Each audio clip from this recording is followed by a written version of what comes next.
Hello, my name is Andrew Abbas and I'm running to be your independent voice for the District of Lake Melville. This is the second in my video series. This one's going to focus on justice and corruption. Corruption is a real issue that I see with this province, and I believe the problem is a persistent culture of impunity that begins from the top and works its way down. The problem is with this idea of vicarious liability, that when you give authority to somebody over somebody else, the person who grants the authority is liable for the actions of the person they granted the authority to. So anytime a government employee takes an action that impacts somebody else, the government is liable for the outcome of those actions. So if an RMC officer commits a crime, the end result of those criminal actions ultimately fall on the government as well.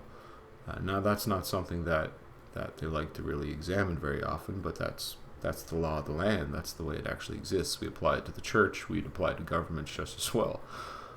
So there needs to be a really deep review, I think, at this point of the Department of Justice, including the RNC. But the system has really very little mean to self-correct. The Public Complaints Commission is kind of overworked. There's only a limited amount of research they can do, so we need a much broader examination of it that would have to be conducted by an outside party.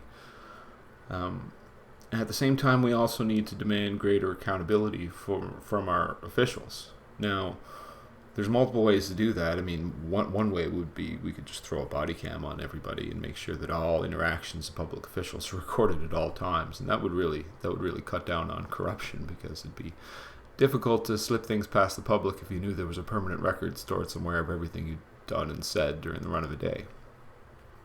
But until we get to that promised land, as sort of a middle ground, I had this idea for an oath, or a pledge that an elected MHA would take once assuming office.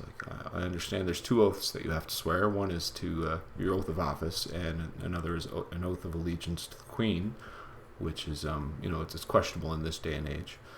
But I think the addition of a third oath, whereby an MHA would go before a Supreme Court justice and swear that in all things relating to the execution of their public office, they would tell the truth to the public, and that they would face threat of perjury should they lie.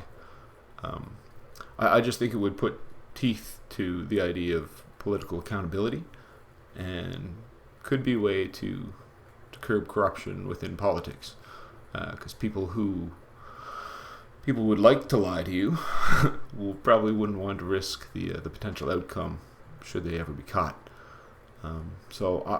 It's an oath that I would be willing to take, and I put it out to the other candidates out there that you might want to consider something like that as well. And I'd also put it to the general public to say, this is something you might want to demand of your politicians. A lot of time they get a free ride, and this would end that. So this is the second video. Stay tuned for the third.